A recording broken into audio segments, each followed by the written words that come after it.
ಈ ದಿನ ನಾವು 9ನೇ ತರಗತಿಯ ಪದ್ಯ ಭಾಗದಲ್ಲಿ ಬರುವಂತಹ 5ನೇ ಪದ್ಯ ಹೇಮಂತ ಈ ಪದ್ಯದ ಬಗ್ಗೆ ನಾವು ಗಮನಿಸೋಣ. ಈ ಪದ್ಯ ಭಾಗದ ಕವಿ ಎಸ್.ವಿ. ಪರಮೇಶ್ವರ ಭಟ್ಟ ಅವರು. ಎಸ್.ವಿ. ಪರಮೇಶ್ವರ ಭಟ್ಟ ಅವರು. ಏನಿದು ಹೇಮಂತ? ಋತುವಿನ ಹೆಸರು. ಹೇಮಂತ ಋತು. ಎಷ್ಟಿದಾವೆ ಋತುಗಳು? ಋತುಗಳು ಎಷ್ಟಿದಾವೆ? 4 ಇದಾವೆ. ಮತ್ತೇನ್ ಹೇಳ್ತೀರಿ? ಋತುಗಳು ಎಷ್ಟಿದಾವೆ? 6 ಋತುಗಳಿದಾವೆ. ಎಷ್ಟಿದಾವೆ ಋತುಗಳು? 6 ಋತುಗಳು ಇದಾವೆ. ಯಾವ್ಯಾವುದು? ವಸಂತ ಋತು,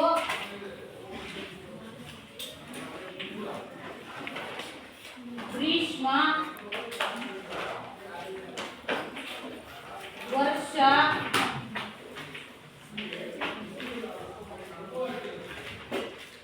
ಶರದ್ ಋತು, ಹೇಮಂತ ಋತು, ಎಷ್ಟದು? ಶಿಶಿರ ಋತು. ಹೀಗೆ 6 ಋತುಗಳು ಇದ್ದಾವೆ. ಒಂದೊಂದು ಋತುವು ಸಹ 2 ಮಾಸಗಳಲ್ಲಿ ಬರುತ್ತೆ. ಚೈತ್ರ ವೈಶಾಖ, ಚೈತ್ರ ವೈಶಾಖ, ಜ್ಯೇಷ್ಠ ಆಷಾಢ, ಶ್ರಾವಣ ಭಾದ್ರಪದ, ಆಶ್ವೀಜ ಕಾರ್ತಿಕ, ಮಾರ್ಗಶಿರ ಪುಷ್ಯ, ಮಾಘ ಫಾಲ್ಗುಣ. ಹೀಗೆ ಒಂದೊಂದು ಋತುವು ಸಹ 2 ಮಾಸಗಳಲ್ಲಿ ಬರುತ್ತೆ. ಈ ಋತುಗಳಿಗೆ ತಕ್ಕ ಹಾಗೆ ವಾತಾವರಣದಲ್ಲಿ ಬದಲಾವಣೆಗಳು ಸಹಜ. ಅರ್ಥ ಆಯ್ತಾ? ವಸಂತ ಋತುವಿನಲ್ಲಿ ಒಂದು ರೀತಿಯ ಪರಿಸರ ಇರುತ್ತೆ, ವಾತಾವರಣದಲ್ಲಿ ಬದಲಾವಣೆ ಆಗುತ್ತೆ. ಗ್ರೀಷ್ಮ ಋತುವಿನಲ್ಲಿ ಒಂದು ರೀತಿಯ ಬದಲಾವಣೆ ಪ್ರಕೃತಿಯಲ್ಲಿ, ವರ್ಷ ಋತುವಿನಲ್ಲಿ ಒಂದು ರೀತಿ, ಶರದ್ ಋತುವಿನಲ್ಲಿ ಒಂದು ರೀತಿ, ಹೇಮಂತ, ಶಿಶಿರ, ಹೀಗೆ ಈ ಋತುಗಳಿಗೆ ತಕ್ಕ ಹಾಗೆ ಪ್ರಕೃತಿಯಲ್ಲಿ ಏನಾಗುತ್ತೆ? ಬದಲಾವಣೆಗಳು ಕಂಡು ಬರುತ್ತೆ. ಇಲ್ಲಿ ಯಾವ ಋತುವಿನ ಬಗ್ಗೆ ಹೇಳ್ತಾ ಇದ್ದಾರೆ ಕವಿಗಳು? ಹೇಮಂತ ಋತು. ಈ ಋತುವಿನ ಬಗ್ಗೆ ಹೇಳ್ತಾ ಇದ್ದಾರೆ. ಈ ಹೇಮಂತ ಋತುವಿನಲ್ಲಿ ಪ್ರಕೃತಿಯಲ್ಲಿ ಏನೆಲ್ಲ ಬದಲಾವಣೆ ಆಗುತ್ತೆ ಅನ್ನೋದನ್ನ ಪದ್ಯದ ಮೂಲಕ ತಿಳಿಸ್ಕೊಡ್ತಾ ಇದ್ದಾರೆ. ಯಾರೋ ಕವಿ? ಎಸ್.ವಿ. ಪರಮೇಶ್ವರ ಭಟ್ಟಾರವರು. ಈಗ ಅವರ ಪರಿಚಯವನ್ನು ನಾವು ಮಾಡ್ಕೊಳ್ಳೋಣ. ಕೃತಿಕಾರನ ಪರಿಚಯ. 1914 ಫೆಬ್ರವರಿ 8ರಂದು ಚಿಕ್ಕಮಗಳೂರು ಜಿಲ್ಲೆಯ ಶೃಂಗೇರಿಯಲ್ಲಿ ಹುಟ್ಟಿದ ಎಸ್.ವಿ. ಪರಮೇಶ್ವರ ಭಟ್ಟರು ಮೈಸೂರು ಮತ್ತು ಮಂಗಳೂರು ವಿಶ್ವವಿದ್ಯಾನಿಲಯಗಳಲ್ಲಿ ಕನ್ನಡ ಪ್ರಾಧ್ಯಾಪಕರಾಗಿ ಸೇವೆ ಸಲ್ಲಿಸಿದವರು. ಕನ್ನಡದ ಶ್ರೇಷ್ಠ ಕವಿ, ಅನುವಾದಕ, ಸಾಹಿತ್ಯ ಸೇವಕರೆಂದು ಖ್ಯಾತರಾಗಿದ್ದಾರೆ. ಭಾಷಾ ಹಾಗೂ ಕಾಳಿದಾಸರ ಸಂಸ್ಕೃತ ಕೃತಿಗಳನ್ನು ಅತ್ಯಂತ ಸಮರ್ಥವಾಗಿ ಕನ್ನಡಕ್ಕೆ ಅನುವಾದಿಸಿದ ಕೀರ್ತಿ ಭಟ್ಟರದು. ಭರ್ತೃಹರಿಯ ಶತಕತ್ರಯಗಳನ್ನು, ಜಯದೇವನ ಗೀತ ಗೋವಿಂದವನ್ನು ಅವರು ಕನ್ನಡಿಸಿದರು. ರಾಜ್ಯ ಹಾಗೂ ಕೇಂದ್ರ ಸಾಹಿತ್ಯ ಅಕಾಡೆಮಿಗಳ ಪುರಸ್ಕಾರ ಪಡೆದವರು. ಕನ್ನಡ ಸಾಹಿತ್ಯ ಪರಿಷತ್ತಿನ ಗೌರವ ಸದಸ್ಯರಾಗಿದ್ದರು. ಇಂದ್ರಚಾಪ, ಸುರಹೊನ್ನೆ, ಉಪ್ಪುಕಡಲು, ರಾಗಿಣಿ ಮುಂತಾದವು ಅವರ ಕೆಲವು ಮುಖ್ಯ ಕೃತಿಗಳು. ಹೇಮಂತ ಕವಿತೆಯನ್ನು ಅವರ ಗಗನಚುಕ್ಕಿ ಕವನ ಸಂಕಲನದಿಂದ ಆರಿಸಿಕೊಳ್ಳಲಾಗಿದೆ. ಕೃತಿಕಾರರ ಪರಿಚಯ. ಎಸ್.ವಿ. ಪರಮೇಶ್ವರ ಭಟ್ಟ ಅವರ ಕಾಲ 1914 ಫೆಬ್ರವರಿ 8. ಕಾಲ ಎಷ್ಟು? 1914 ಫೆಬ್ರವರಿ 8ರಲ್ಲಿ ಜನಿಸ್ತಾರೆ. ಸ್ಥಳ ಯಾವುದು? ಚಿಕ್ಕಮಗಳೂರು ಜಿಲ್ಲೆಯ ಚಿಕ್ಕಮಗಳೂರು ಜಿಲ್ಲೆ. ಆಮೇಲೆ ಶೃಂಗೇರಿಯಲ್ಲಿನ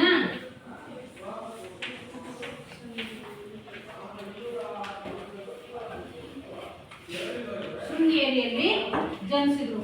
ಇನ್ನು ಇವರು ಬರೆದಿರುವಂತಹ ಕೃತಿಗಳು ಯಾವ್ಯಾವು ಅಂತ ಹೇಳಿದ್ರೆ, ಇವರು ಅನೇಕ ಕೃತಿಗಳನ್ನ ಬರೆದಿದ್ದಾರೆ. ಅದರಲ್ಲಿ ಮುಖ್ಯವಾಗಿರುವಂತಹ ಕೃತಿಗಳಲ್ಲಿ ಹೆಸರಿಸಿರೋದು ಇಂದ್ರಚಾಪ, ಒಂದನೇ ಯಾವುದು?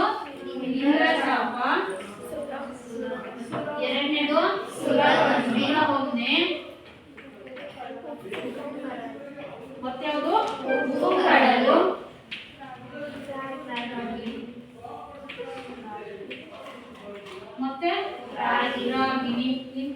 ಮುಂತಾದ ಕೃತಿಗಳನ್ನ ಇವರು ರಚನೆ ಮಾಡಿದ್ದಾರೆ. ಇನ್ನು ಇವರಿಗೆ ಬಂದಿರುವಂತಹ ಪ್ರಶಸ್ತಿಗಳು ಯಾವ್ಯಾವು?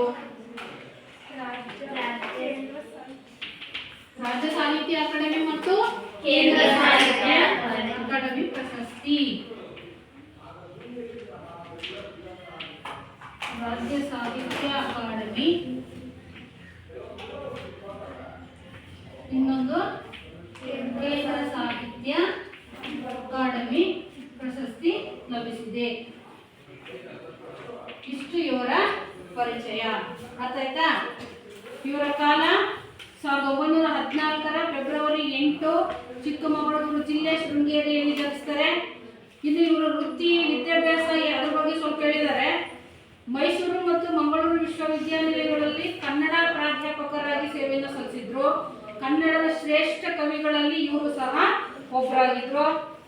ಅನುವಾದಕ, ಸಾಹಿತ್ಯ ಸೇವಕರೆಂದು ಖ್ಯಾತರಾಗಿದ್ದಾರೆ. ಏನು ಅನುವಾದಕರು ಅಂದ್ರೆ ಒಂದು ಭಾಷೆಯಲ್ಲಿರೋದನ್ನ ಇನ್ನೊಂದು ಭಾಷೆಗೆ ತರ್ಜುಮೆ ಮಾಡೋದು ಅಥವಾ ಅನುವಾದ ಮಾಡೋದು. ಇಂಗ್ಲಿಷಲ್ಲಿ ಇರೋದನ್ನ ಕನ್ನಡಕ್ಕೆ ಅಥವಾ ಕನ್ನಡದಲ್ಲಿರೋದನ್ನ ಇಂಗ್ಲಿಷ್. ಒಟ್ಟಾರೆ ಒಂದು ಭಾಷೆಯಿಂದ ಇನ್ನೊಂದು ಭಾಷೆಗೆ ಅದೇ ವಿಷಯವನ್ನೇ ಅನುವಾದ ಮಾಡಿದ್ರೆ ಅದನ್ನ ಅಂಥವ್ರನ್ನ ಏನಂತ ಕರಿತೀವಿ? ಅನುವಾದಕರು ಅಂತ ಕರಿತೀವಿ. ಇವರು ಅಂತ ಅನೇಕ ಕೃತಿಗಳನ್ನ ಅನುವಾದ ಮಾಡಿದ್ದಾರೆ. ಹಾಗಾಗಿ ಇವರು ಅನುವಾದಕರು ಸಹ ಆಗಿದ್ರು. ಭಾಸ ಹಾಗೂ ಕಾಳಿದಾಸರ ಸಂಸ್ಕೃತ ಕೃತಿಗಳನ್ನು ಅತ್ಯಂತ ಸಮರ್ಥವಾಗಿ ಕನ್ನಡಕ್ಕೆ ಅನುವಾದಿಸಿದ ಕೀರ್ತಿ ಭಟ್ಟರದು. ನೋಡ್ರಿ, ಭಾಸ ಸಂಸ್ಕೃತ ಕವಿ, ಕಾಳಿದಾಸ ಸಂಸ್ಕೃತ ಕವಿ, ಇವರಿಬ್ಬರ ಕೃತಿಗಳನ್ನ ಅಧ್ಯಯನ ಮಾಡಿ ಅದನ್ನ ಏನ್ ಮಾಡಿದ್ದಾರೆ? ಕನ್ನಡಕ್ಕೆ, ಕನ್ನಡ ಭಾಷೆಗೆ ಅನುವಾದ ಮಾಡಿರುವಂತಹ ಹೆಸರು ಇವರಿಗೆ ಇದೆ. ಭರ್ತೃಹರಿಯ ಶತಕತ್ರಯಗಳನ್ನು, ಜಯದೇವನ ಗೀತ ಗೋವಿಂದವನ್ನು ಸಹ ಅವರು ಕನ್ನಡಕ್ಕೆ ಅನುವಾದ ಮಾಡಿದ್ದಾರೆ. ಕನ್ನಡಿಸಿದರು ಅಂದ್ರೆ ಕನ್ನಡ ಭಾಷೆಗೆ ಅನುವಾದ ಮಾಡಿದ್ದಾರೆ.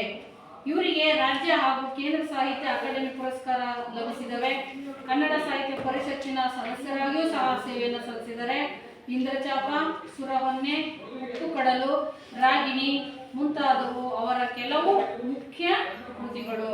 ಇನ್ನು ಈ ಪದ್ಯ ಭಾಗವನ್ನು ಆಯ್ಕೆ ಮಾಡ್ಕೊಂಡಿರುವಂತಹ ಗ್ರಂಥ ಯಾವುದಪ್ಪ ಅಂತ ಹೇಳಿದ್ರೆ ಅವರದೇ ಗ್ರಂಥ ಆಗಿರುವಂತಹ ಗಗನಚುಕ್ಕಿ ಅನ್ನೋ ಗ್ರಂಥದಿಂದ ಈ ಕವನವನ್ನ ಆಯ್ದುಕೊಳ್ಳಲಾಗಿದೆ. ಇಷ್ಟು ಕೃತಿಕಾರರ ಪರಿಚಯ. ಪ್ರಶ್ನೆ ಕೇಳ್ತೀನಿ ಆಮೇಲೆ, ಆಯ್ತಾ? ಇನ್ನು ಈ ಪದ್ಯ ಭಾಗದ ಆಶಯ ಏನು ಅಂತ ನೋಡೋಣ. ಆಶಯ ಅಂದ್ರೆ ಏನಿರ್ತದ್ರಲ್ಲಿ? ಇಡೀ ಪದ್ಯ ಏನ್ ಸಂದೇಶವನ್ನು ಕೊಡುತ್ತೆ ಅಂತ, ಅದರಿಂದ ನಾವು ತಿಳ್ಕೊಳ್ಬೇಕಾಗಿರೋ ವಿಷಯ ಏನಿದೆ ಅನ್ನೋದೇ ಆಶಯ. ಹಾಗಿದ್ರೆ ನಾವು ಈ ಪದ್ಯ ಭಾಗದಲ್ಲಿ ಏನು ತಿಳ್ಕೊಳ್ತೀವಿ ಅಂತ ಹೇಳಿದ್ರೆ, ಡಾಕ್ಟರ್ ಎಸ್.ವಿ. ಪರಮೇಶ್ವರ ಭಟ್ಟರು ಕನ್ನಡದ ಬಹು ಮುಖ್ಯ ಕವಿ. ನೋಡಿ, ಅವ್ರದ್ದು ಭಾವಚಿತ್ರ ಇಲ್ಲಿದೆ. ನಿಮ್ಮ ಪುಸ್ತಕದಲ್ಲಿ ಇರುವಂತ ಭಾವಚಿತ್ರ ಮತ್ತು ಅವರು ಬೇರೆ ಸಂದರ್ಭದಲ್ಲಿ ಅಲ್ವಾ ಸಂದರ್ಶನ ನೀಡುವಂತ ಸಂದರ್ಭ, ಆಮೇಲೆ ಅವ್ರದೇ ಒಂದು ಪುಸ್ತಕ ಸಮಗ್ರ ಸಾಹಿತ್ಯ ಬರೆದಿರುವಂತ ಮುಖಪುಟ ಇದು. ಯಾವುದು ಇದು? ಅರ್ಥ ಆಯ್ತಾ? ಇದು ಎಸ್.ವಿ. ಪರಮೇಶ್ವರ ಭಟ್ಟ ಅವರ ಭಾವಚಿತ್ರ. ನಿಮ್ಮ ಪುಸ್ತಕದಲ್ಲೂ ಸಹ ಒಂದು ಇದೆ ಅಲ್ವಾ? ಇಂತಹ ಎಸ್.ವಿ. ಪರಮೇಶ್ವರ ಭಟ್ಟರು ಕನ್ನಡದ ಬಹು ಮುಖ್ಯ ಕವಿಗಳಲ್ಲಿ ಒಬ್ಬರಾಗಿದ್ರು. ಇವರು ಕುವೆಂಪು, ಬೇಂದ್ರೆ, ಪೂತಿನ ಮುಂತಾದವರ ಸಮಕಾಲೀನರು. ಏನ್ ಸಮಕಾಲೀನರು ಅಂದ್ರೆ ಒಂದೇ ಅವಧಿಯಲ್ಲಿ ಬದುಕಿದ್ದಂಥವ್ರು ಅಂತ ಅರ್ಥ. ಒಂದೇ ಹೆಚ್ಚು ಕಡಿಮೆ ಒಂದೇ ವಯಸ್ಸಿನವರಾಗಿದ್ರು, ಒಂದೇ ಕಾಲ ಹಂತದಲ್ಲಿ ಬದುಕಿದ್ರು.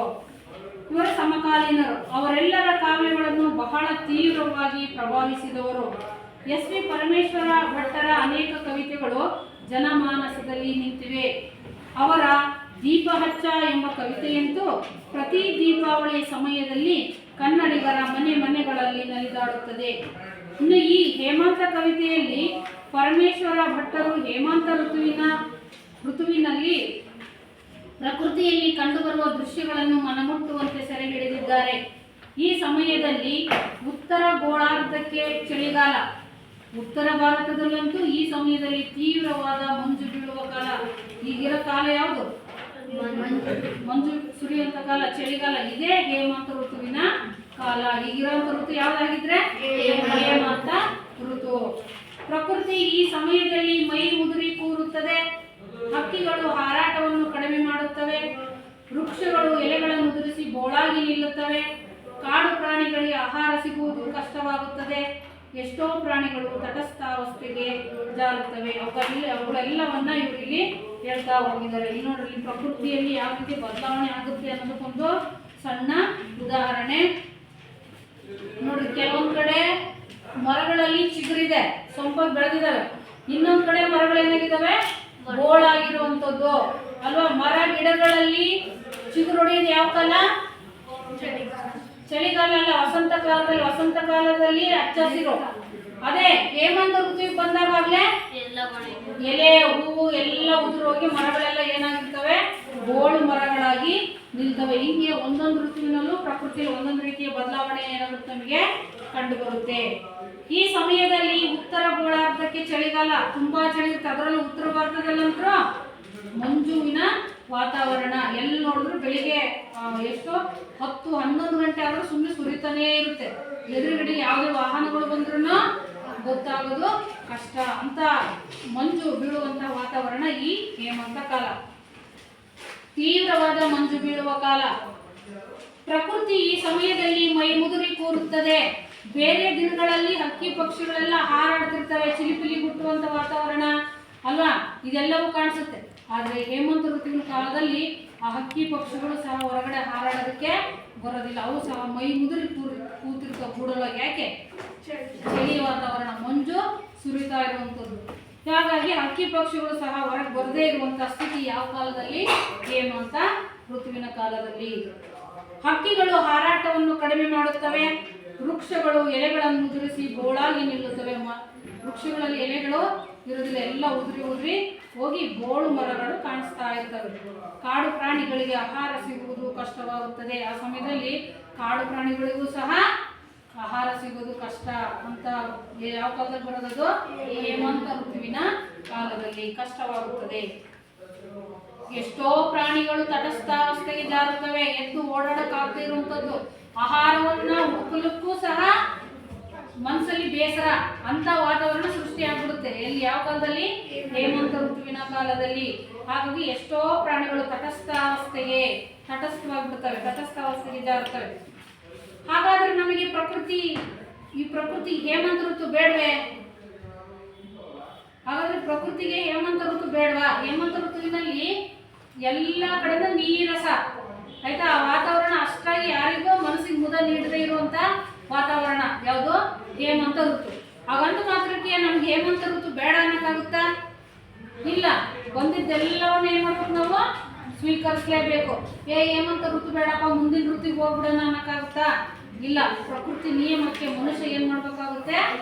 ಹೊಂದ್ಕೊಳ್ಳೇ ಬೇಕಾಗುತ್ತೆ. ಹಾಗಾದ್ರೆ ಪ್ರಶ್ನೆ ಮಾಡ್ತಾರೆ ಅವರೇ, ಲೇಖಕರೇ, ಕವಿಗಳೇ ಪ್ರಶ್ನೆ ಮಾಡ್ತಾರೆ. ಹಾಗಾದ್ರೆ ಪ್ರಕೃತಿಗೆ ಹೇಮಂತ ಬೇಡವೇ? 5 ಋತುಗಳು ಬೇಕಾ? ಹೇಮಂತ ಋತು ಬೇಡವಾ? ಹಾಗಾದ್ರೆ ಪ್ರಕೃತಿಗೆ ಹೇಮಂತ ಋತುವನ್ನು ಎದುರುಗೊಳ್ಳುವ ಬಗೆ ಎಂತು ಎಂಬುದನ್ನು ಕವಿ ಈ ಕವಿತೆಯಲ್ಲಿ ಚರ್ಚಿಸುತ್ತಾರೆ. ಹಂಗಂತೇಳ ಹೇಮಂತ ಋತುವಿನ ಬಿಟ್ಟು ಮುಂದಕ್ಕೆ ಹೋಗಕ್ಕಂತೂ ಸಾಧ್ಯ ಇಲ್ಲ. ಅದನ್ನ ದಾಟ್ಕೊಂಡೇ ಏನಾಗಬೇಕಾಗಿದೆ? ನಾವು ಮುಂದಕ್ಕೆ ಹೋಗ್ಬೇಕಾಗಿದೆ. ಹಾಗಾದ್ರೆ ಹೇಮಂತ ಋತುವಿನ ಹೆಂಗೆ ನಾವು ಸ್ವೀಕರಿಸಬೇಕು ಅನ್ನೋದನ್ನ ಈ ಕವಿ ಹೇಳ್ತಾ ಹೋಗ್ತಾರೆ. ಹೇಮಂತನ ಈ ಕಠಿಣ ಶಾಸನಕ್ಕೆ ತಲೆಬಾಗುವುದೇ ಸೃಷ್ಟಿಯು ತನ್ನನ್ನು ಉಳಿಸಿಕೊಳ್ಳುವ ಒಳಮರ್ಮ ಎಂದು ಕೊನೆಯಲ್ಲಿ ಹೇಳುತ್ತಾರೆ. ತಲೆ ಬಾಗಲೇಬೇಕು. ಕೆಲವರಿಗೆ ಚಳಿ ಇಷ್ಟ ಆಗುತ್ತೆ, ಕೆಲವರಿಗೆ ಬೇಸಿಗೆ ಕಾಲ ಇಷ್ಟ ಆಗುತ್ತೆ, ಕೆಲವರಿಗೆ ಮಳೆಗಾಲ ಇಷ್ಟ ಆಗುತ್ತೆ ಅಲ್ವಾ. ಚಳಿಗಾಲ ಇಷ್ಟ ಆಗೋರು ಯಾರಿದ್ದೀರಿ? ಚಳಿಗಾಲ ನನಗೆ ತುಂಬಾ ಇಷ್ಟ ಅನ್ನೋರು ಯಾರಿದ್ದೀರಿ? ಬೇಸಿಗೆ ಕಾಲನೇ ಇಷ್ಟಪ್ಪ, ಗಾಳಿಗಿರ್ಬೋದು ಅಂತ ಅನ್ನೋರು ಯಾರಿದ್ದೀರಾ? ಇಲ್ಲ. ಮಳೆಗಾಲ ಯಾರಿಗಿಷ್ಟ? ಯಾರಿಗೂ ಇಲ್ಲ ಇಷ್ಟ. ಆಯ್ತು. ಹಿಂಗೆ ಒಬ್ಬೊಬ್ಬರಿಗೂ ಒಂದೊಂದು ಕಾಲ ಏನಾಗುತ್ತೆ? ಇಷ್ಟವಾಗುತ್ತೆ. ಹಾಗಾದ್ರೆ ಹೇಮಂತ ಋತು ಯಾರಿಗೆ ಬೇಡ?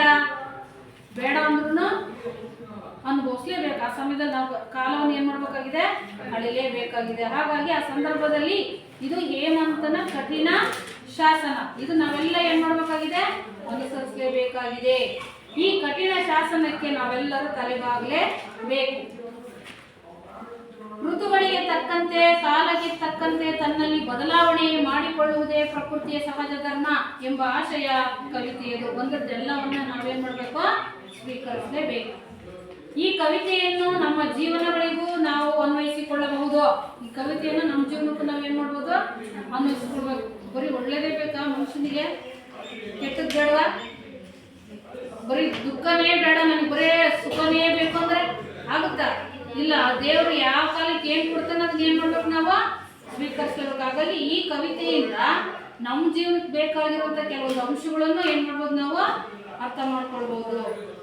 ಮನುಷ್ಯನ ಬದುಕೆಂಬುದು ಸದಾ ಸಂಭ್ರಮದ ವಸಂತ ಋತುವೇ ಆಗಿರುವುದಿಲ್ಲ.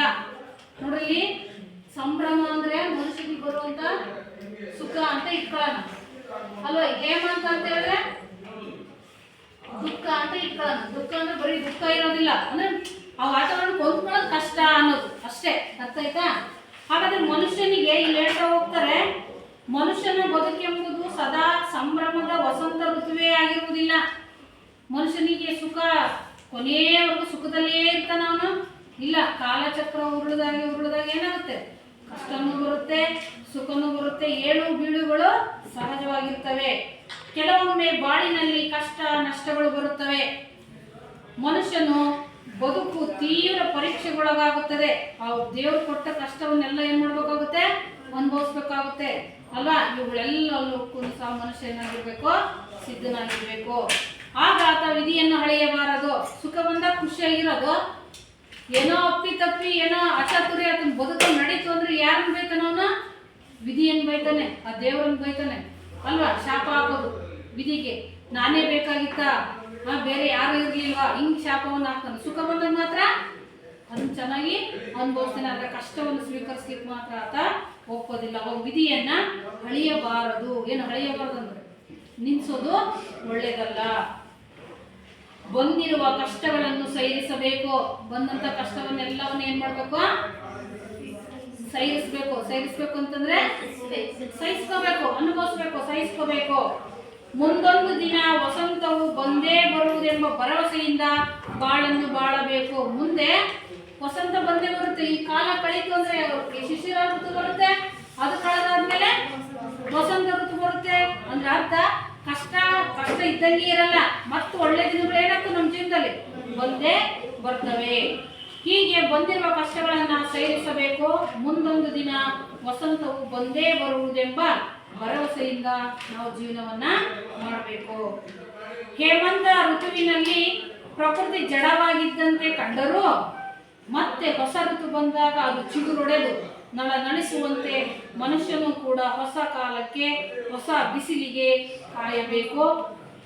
ಒಂದೆಲ್ಲ ಕಷ್ಟ ಸುಖಗಳನ್ನು ನೈಸರ್ಗಿಕ ಎಂದು ಸ್ವೀಕರಿಸಬೇಕು ಎಂಬ ಭಾವ ಕವಿತೆಯದ್ದಾಗಿದೆ. ಈ ಋತುವಿನಲ್ಲಿ ಏನ್ ಹೇಳಿದ್ವಿ ನಾವು? ಮರಗಳಲ್ಲಿ ಏನಾಗಿರುತ್ತೆ? ಬೋಳ್ ಮರಗಳಲ್ಲಿ ನಿಂತಿರ್ತವೆ ಅಲ್ವಾ?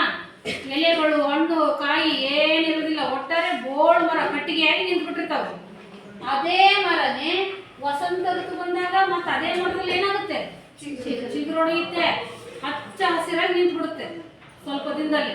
ಹಂಗೆ ಅದೇ ಮನುಷ್ಯ ಇಲ್ಲಿ ಕಷ್ಟ ಅನುಭವಿಸ್ತಿರುವಂತ ಮನುಷ್ಯನಿಗೆ ಮುಂದೆ ಒಳ್ಳೆ ದಿನಗಳು ಬಂದು ಈ ಕಷ್ಟಗಳನ್ನ ಮರೆಸುವಂತಹ ದಿನಗಳು ಸಹ ಬರ್ಬೋದು.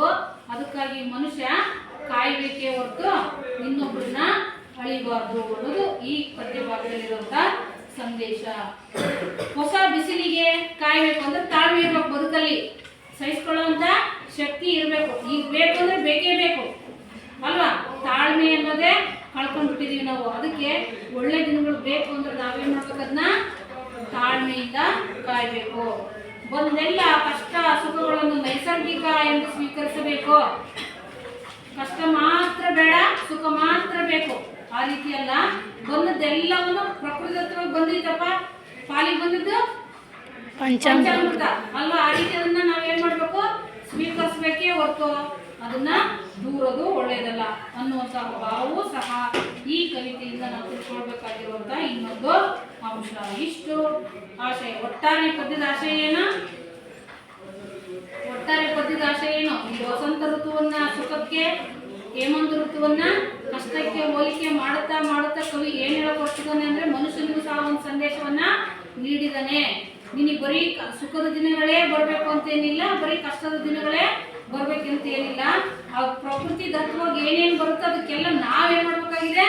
ಹೊಂದ್ಕೊಳ್ಬೇಕಾಗಿದೆ ಅನ್ನೋ ಸಂದೇಶವನ್ನ ಈ ಕವಿ ನಮಗೆ ನೀಡ್ತಾ ಹೋಗಿದ್ದಾರೆ. ಇಷ್ಟು ಆಶಯ ಭಾವ. ಇನ್ನು ಪ್ರವೇಶ ಭಾಗದಲ್ಲಿ ಏನ್ ನೋಡ್ತೀವಿ? ವಸಂತವನ್ನು ಋತುಗಳ ರಾಜ ಅಂತ ಕರಿತೀವಿ. ವಸಂತ ಋತುವನ್ನು ಏನಂತ ಕರಿತೀವಿ? ಋತುಗಳ ರಾಜ. ಈ 6 ಋತುಗಳಲ್ಲೆಲ್ಲ ವಸಂತ ಋತುವೇ ಏನಾಗಿದೆ? ಮುಂಚೂಣಿಯಲ್ಲಿದೆ. ವಸಂತ ಬಂದಾಗ ಪ್ರಕೃತಿಯು ಹಸುರುಟ್ಟು ನಿಲ್ಲುತ್ತದೆ. ವಸಂತ ಕಾಲ ಬಂದಾಗ ಪ್ರಕೃತಿಯಲ್ಲಿ ಎಲ್ಲಾ ಕಡೆ ಏನ್ ಕಾಣಿಸುತ್ತೆ? ಹಚ್ಚ ಹಸಿರು ಮರಗಳೆಲ್ಲ ಮೈ ತುಂಬಿ ನಿಂತಿರ್ತವೆ. ಹಕ್ಕಿ ಪಕ್ಷಿಗಳೆಲ್ಲ ಚಿಲಿಪಿಲಿ ಬಿಡ್ತಾ ತುಂಬಾ ಸಂತೋಷವಾಗಿ ಹಾರಾಡ್ತಾ ಇರ್ತವೆ. ಹಕ್ಕಿಗಳು ಲವಲವಿಕೆಯಿಂದ ಹಾರಾಡುತ್ತವೆ. ಜೀವರಾಶಿಗೆ ಹೊಸ ಚೈತನ್ಯ ಬರುತ್ತದೆ. ಇಡೀ ಜೀವರಾಶಿಗೆ ಹೊಸ ಚೈತನ್ಯ. ಎಲ್ಲೂ ನೀರಸ ಅನ್ನೋ ಭಾವನೆನೇ ಕಾಣಿಸೋದಿಲ್ಲ. ಎಲ್ಲ ಕಡೆ ಸಂಭ್ರಮದ ವಾತಾವರಣ ನಾವು ವಸಂತ ಕಾಲದಲ್ಲಿ ನೋಡ್ತೇವೆ. ಆದರೆ ಹೇಮಂತ ಋತುವಿನ ಆರಂಭ ಕಾಲದಲ್ಲಿ ಪ್ರಕೃತಿಯಲ್ಲಿ ಮೈ ನಡುಗಿಸುವ ಚಳಿ. ಹೇಮಂತ ಬಂತು ಅಂತಂದ್ರೆ ಪ್ರಕೃತಿಯಲ್ಲಿ ಚಳಿ, ಮೈ ನಡುಗಿಸುವಂತಹ ಚಳಿ ಕಂಡು ಬರುತ್ತೆ. ಹಿಮ, ಮಂಜು, ಚಳಿ, ಪ್ರಕೃತಿಯಲ್ಲಿ ಜಡತ್ವ ತುಂಬಿ ತುಳುಕುತ್ತದೆ. ಜಡತ್ವ ಅಂದ್ರೆ ಏನು? ಯಾವುದ್ರಲ್ಲೂ ಇದ್ರಲ್ಲೂ ಆಸಕ್ತಿನೇ ಇಲ್ಲದೆ ಇರುವಂತದ್ದು. ಆ ಕೆಲಸ ಮಾಡ್ಬೇಕಾಗಿರುತ್ತೆ, ಆದ್ರೂ ಕೆಲಸ ಕೈಗೆತ್ಕೊಳ್ಳೋದಕ್ಕೂ ಸಹ ಆಗೋದಿಲ್ಲ. ಆ ರೀತಿಯ ಮನೋಭಾವ, ಜಡತ್ವವಾಗಿ ಇರ್ತೀವಿ ನಾವೆಲ್ಲ. ಅದು ಪ್ರಾಣಿಗಳಲ್ಲಾದ್ರೂ ಆಗಿರ್ಬೋದು, ಪಕ್ಷಿಗಳಲ್ಲಾದ್ರೂ ಆಗಿರ್ಬೋದು, ಇನ್ನು ಸ್ವತಃ ಮನುಷ್ಯನೇ ಆಗಿರ್ಬೋದು. ಈ ರೀತಿಯ ಜಡತ್ವವನ್ನು ನಾವು ಹೇಮಂತ ಋತುವಿನಲ್ಲಿ ಕಾಣ್ತೇವೆ. ಜಡತ್ವ ತುಂಬಿ ತುಳುಕುತ್ತದೆ. ಒಟ್ಟಾರೆಯಾಗಿ ಎಲ್ಲೆಲ್ಲೂ ನೀರಸ ವಾತಾವರಣ. ಇಲ್ಲಿ ವಸಂತ ಕಾಲದಲ್ಲಿದ್ದಂಥ ಸಂಭ್ರಮ ಹೇಮಂತ ಋತುವಿನಲ್ಲಿ ಕಂಡು ಬರುವುದಿಲ್ಲ. ನೀರಸವಾದ ವಾತಾವರಣ ಕಂಡು ಬರುತ್ತದೆ. ಹಾಗಾದರೆ ಹೇಮಂತ ಕಾಲವನ್ನು ನಾವು ಹೇಗೆ ಸ್ವೀಕರಿಸಬೇಕು? ಆ ಕಾಲವನ್ನು ಸ್ವೀಕರಿಸಲೇಬೇಕು. ಯಾವ ರೀತಿ ಸ್ವೀಕರಿಸಬೇಕು ಅದನ್ನ ಕವಿಯು ಇಲ್ಲಿ ವಸಂತದ ಸಂಭ್ರಮದ ಬಗ್ಗೆ ಹೇಳದೆ ಹೇಮಂತದ ಜಡತ್ವ ಮೈವೆತ್ತ ಕಾಲದ ಬಗ್ಗೆ ಕವಿತೆ ಬರೆದಿರುವುದು ವಿಶೇಷವಾಗಿದೆ. ಸುಮಾರು ಜನ ಕವಿಗಳು ವಸಂತ ಕಾಲದ ಬಗ್ಗೆನೇ ವರ್ಣನೆ ಮಾಡಿದ್ದಾರೆ ಅಲ್ವಾ. ವಸಂತ ಕಾಲ ಬಂದಾಗ ಮಾವು ಚಿಗುರಲೇಬೇಕು, ಕೋಗಿಲೆ ಹಾಡಲೇಬೇಕು ಹಾಡಿದೆ ತಾನೆ. ಎಲ್ಲರೂ ಈ ರೀತಿ ಸಂಭ್ರಮದ ವಾತಾವರಣವನ್ನೇ ಚಿತ್ರಿಸಿದ್ರೆ ಎಸ್.ವಿ. ಪರಮೇಶ್ವರ ಭಟ್ಟರು ವಿಶೇಷವಾಗಿ ಯಾವ ಋತುವನ್ನು ಆಯ್ಕೆ ಮಾಡ್ಕೊಂಡಿದ್ದಾರೆ? ಹೇಮಂತ ಋತು. ಇದು ಬೇಕು, ಇದು ಬೇಡ ಅನ್ನೋದಲ್ಲ, ಇದು ಬೇಕು ಜೀವನದಲ್ಲಿ ಅಂತ ಇದನ್ನ ಪರೋಕ್ಷವಾಗಿ ಸಂದೇಶವನ್ನ ಸಾರ್ತಾ ಹೋಗ್ತಾರೆ. ಹೇಮಂತ ಕಾಲವನ್ನು ನಾವು ಹೇಗೆ ಸ್ವೀಕರಿಸಬೇಕು? ಕವಿಯು ಇಲ್ಲಿ ವಸಂತದ ಸಂಭ್ರಮದ ಬಗ್ಗೆ ಹೇಳದೆ ಹೇಮಂತದ ಜಡತ್ವ ಮೈವೆತ್ತ ಕಾಲದ ಬಗ್ಗೆ ಕವಿತೆ ಬರೆದಿರುವುದು ವಿಶೇಷವಾಗಿದೆ. ಎಲ್ಲರೂ ವಸಂತ ಋತುವನ್ನು ಆಯ್ಕೆ ಮಾಡ್ಕೊಂಡ್ರೆ ಎಸ್.ವಿ. ಪರಮೇಶ್ವರ ಭಟ್ಟರು ಹೇಮಂತ ಋತುವನ್ನು ಆಯ್ಕೆ ಮಾಡ್ಕೊಂಡ್ರೆ ಇಲ್ಲಿ ವಿಶೇಷ. ಇಲ್ಲ ಇಲ್ಲ ಎನ್ನುತ್ತಲೇ ಪ್ರಕೃತಿಯನ್ನು ವರ್ಣಿಸುವ ಕೌಶಲವನ್ನು ಗಮನಿಸಿ. ನೋಡಿ, ಪದ್ಯಭಾಗದಲ್ಲಿ ಮರದಲ್ಲಿ ಚಿಗುರಿಲ್ಲ, ಹಕ್ಕಿಯ ದನಿ ಇಲ್ಲ ಅಲ್ವಾ, ಎಲ್ಲೆಲ್ಲೋ ನೀರಸ ವಾತಾವರಣ, ಸಂಭ್ರಮವಿಲ್ಲ, ಸಂತೋಷವಿಲ್ಲ ಅಂತ ಹೇಳ್ತಾನೆ ಏನು ವರ್ಣನೆ ಮಾಡ್ತಿದಾರಲ್ಲಿ? ಪ್ರಕೃತಿಯನ್ನ ವರ್ಣನೆ ಮಾಡ್ತಿದ್ದಾರೆ ಪರೋಕ್ಷವಾಗಿ ಅನ್ನೋದನ್ನ ನಾವೇನ್ ಮಾಡ್ಬೇಕು? ಇಲ್ಲಿ ಸೂಕ್ಷ್ಮವಾಗಿ ಗಮನಿಸಬೇಕಾಗಿದೆ. ಇಷ್ಟು ಪ್ರವೇಶ ಭಾಗ. ಈಗ ಪದ್ಯವನ್ನ ಯಾರಾದ್ರೂ ಓದ್ರಿ. ಹೇಮಂತ ಋತು ರಾಜನಿಗೆ ಬಂದಿಳಿ ಬಂದು, ಹೂವಿಲ್ಲ ಹಸುರಿಲ್ಲ ಚಿಗುರೆಲೆಗಳಿಲ್ಲ, ದುಂಬಿಗಳ ದನಿ ಇಲ್ಲ, ಹಕ್ಕಿಗಳ ಹಾಡಿಲ್ಲ, ಕುಸುಮ ಗಂಧವ ತರುವ ಮರುತನಿಲ್ಲ. ಮತ್ತೆ ಓದ್ತೀರಿ ಅನಿತಾ ಓದು. ಚೆಂಗುರಿಯ ಸಿಂಗಾರದ ಹೊಲ ಅನಂತಗಳಿಸಿ ನೆನೆವ ಮರ ಗಿಡ ಬಳಿ ಬರಿದೆ ಮೊಗ ಮೀನುವಿ ಮೌನದಲ್ಲಿ ಮೈಗೆರೆದು ಮನ ಮುರಿದು ಮುಂದಿನವು ಬಾಗಿ ಏನಾದರೂ ಒಂದು ದೀನರೆಂದೆನಿಸಿ. ಸಾಕು, ಎರಡು ಪದ್ಯ ಇರಲಿ ಈಗ, ಆಯ್ತಾ? ಇಲ್ಲಿ ಹೇಳ್ತಾ ಹೋಗ್ತಾರೆ, ಹೇಮಂತ ಋತು ರಾಜನ್ ಅಲ್ಲಿ ಭಾಗ ಮಾಡ್ಕೊಂಡ್ರೆ ಈ ಉಳಿತ ಗೊತ್ತಿದೆಯಲ್ಲ. ಹೇಮಂತ ಋತುರಾಜನ್ ಇಲೆಗೆ ಬಂದಿಳಿ ಒಂದು, ಹೂವಿಲ್ಲ ಹಸುವಿಲ್ಲ ಚಿಗುರೆಲೆಗಳಿಲ್ಲ, ದುಂಬಿಗಳ ದನಿ ಇಲ್ಲ, ಹಕ್ಕಿಗಳ ಹಾಡಿಲ್ಲ, ಕುಸುಮ ಗಂಧವ ತರುವ ಮರುತನಿಲ್ಲ. ಇದು ಹೇಮಂತ ಋತುವಿನ ಆರಂಭದಲ್ಲಿ ಪ್ರಕೃತಿಯಲ್ಲಿ ಕಂಡು ಬರುವಂತಹ ಮೊದಲನೇ ಭಾಗ. ಅರ್ಥ ಆಯ್ತಾ? ಹೇಮಂತ ಋತುರಾಜನು ಇಳೆಗೆ ಬಂದು ಇಳಿವಂದು. ಏನಂತ ಅರ್ಥ? ಹೇಮಂತ ಋತುರಾಜನು ಇಳೆ ಅಂದ್ರೆ ಭೂಮಿ. ಹೇಮಂತ ಋತುರಾಜನು ಭೂಮಿಗೆ ಬಂದು ಇಳಿವಂದು ಅಂದ್ರೆ ಹೇಮಂತ ಋತುವಿನ ಪ್ರಾರಂಭ ಕಾಲದಲ್ಲಿ ಅಂತ ಅರ್ಥ. ಭೂಮಿಗೆ ಬಂದಾಗ ಇಳಿವಂದು ಹೂವಿಲ್ಲ. ಎಲ್ಲಿ? ಗಿಡಗಳಲ್ಲಿ, ಮರಗಳಲ್ಲಿ ಹೂವಿಲ್ಲ, ಹಸುರಿಲ್ಲ. ಯಾವ ಕಡೆ ನೋಡಿದ್ರು ಹಚ್ಚ ಹಸಿರು ಅನ್ನೋದು ಎಲ್ಲೋ ಕಾಣಿಸ್ತಾ ಇಲ್ಲ. ಚಿಗುರು ಎಲೆಗಳಿಲ್ಲ, ಯಾವ ಮರದಲ್ಲೂ ಚಿಗುರಿಲ್ಲ, ಎಲ್ಲ ಒಣಗಿ ಏನಾಗಿದ್ದಾವೆ? ಬರಡಾಗಿ ನಿಂತಿದ್ದಾವೆ. ಚಿಗುರು ಎಲೆಗಳಿಲ್ಲ. ದುಂಬಿಗಳ ದನಿ ಇಲ್ಲ. ದುಂಬಿಗಳು ಏನ್ ಮಾಡ್ತವೆ? ಹೂವಿನಲ್ಲಿರುವಂತ ಮಕರಂದವನ್ನ ಹೀರುತ್ತೆ ಅಲ್ವಾ? ಎಲ್ಲೆಲ್ಲಿ ಹೂವುಗಳು ಇರುತ್ತೋ ಅಲ್ಲೆಲ್ಲ ಹಾರಾಡ್ತಾ ಏನ್ ಮಾಡ್ತವೆ? ಹೂವಲ್ಲಿರುವಂತಹ ಮಕರಂದವನ್ನ ಹೀರಿ ಹೋಗ್ತಾನೆ.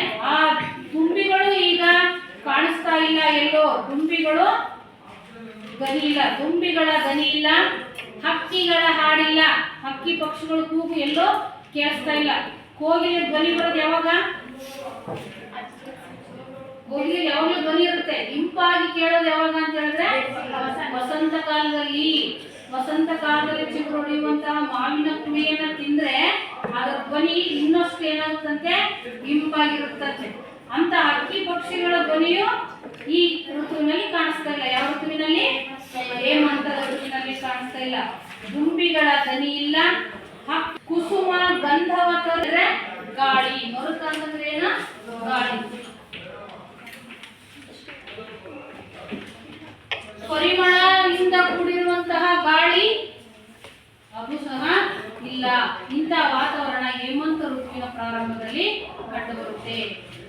ಈ ಮುಂದಿನ ಪದ್ಯ ಭಾಗವನ್ನ ನಾಳೆ ನಾವು ಗಮನಿಸೋಣ. ಈಗ ಲೇಖಕರ ಪರಿಚಯ ಭಾಗ. ನೀವು ಬಂದಿರುವಂತದ್ದೆಲ್ಲವನ್ನ ನಾನು ಅಳಿಸ್ತೀನಿ. ಆಯ್ತಾ? ನೀವುಗಳು ಏನ್ ಮಾಡ್ಬೇಕು?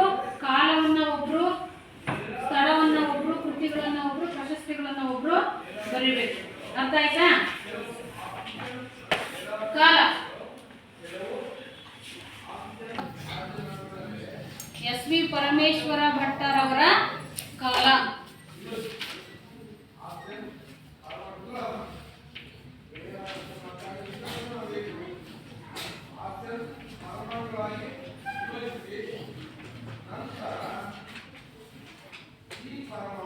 ಫೆಬ್ರವರಿ 14 ಫೆಬ್ರವರಿ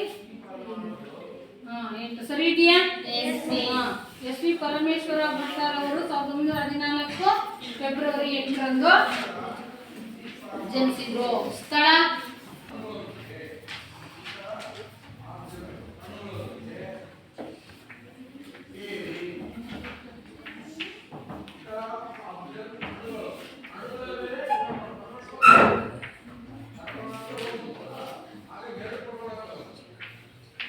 ಚಿಕ್ಕಮಗಳೂರು ಜಿಲ್ಲೆ. ಚಿಕ್ಕಮಗಳೂರು ಜಿಲ್ಲೆಯ ಶೃಂಗೇರಿ ಇವರ ಸ್ಥಳ. ಹುಟ್ಟೂರು. ನೆಕ್ಸ್ಟ್ ಕೃತಿಗಳು ನೆನಪಿ ಬಂದಷ್ಟು ಬರೀ ಬುಕ್ಗಳು.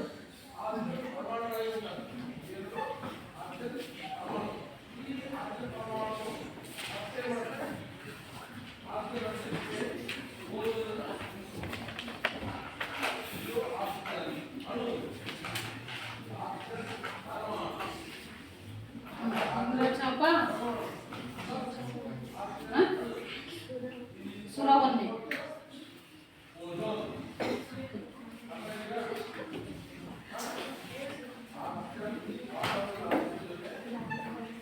ರಾಗಿಣಿ ಮುಂತಾದವು.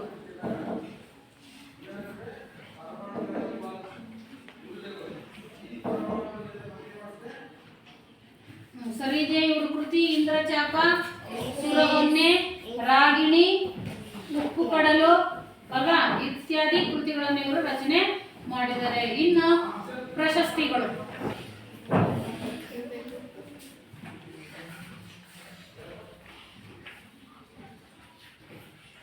ಎಷ್ಟು ಪ್ರಶಸ್ತಿಗಳು ಸಿಕ್ಕವಪ್ಪ? 2. ಒಂದು ರಾಜ್ಯ ಸಾಹಿತ್ಯ ಅಕಾಡೆಮಿ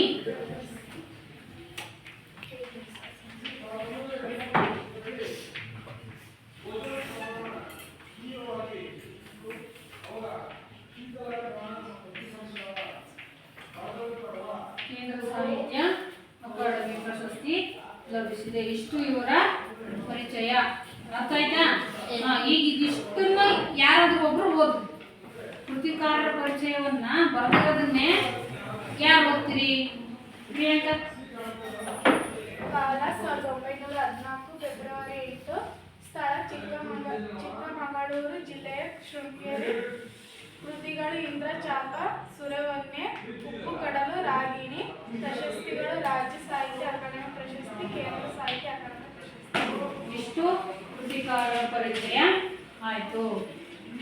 ಈಗ ನಾಳೆ ಉಳಿದಿರುವಂತಹ ಇನ್ನು 3-4 ಪದ್ಯ ಭಾಗಗಳನ್ನ ಇಲ್ಲಿ ಈ ತರಗತಿಯನ್ನ ನಿಲ್ಲಿಸಬೇಕು.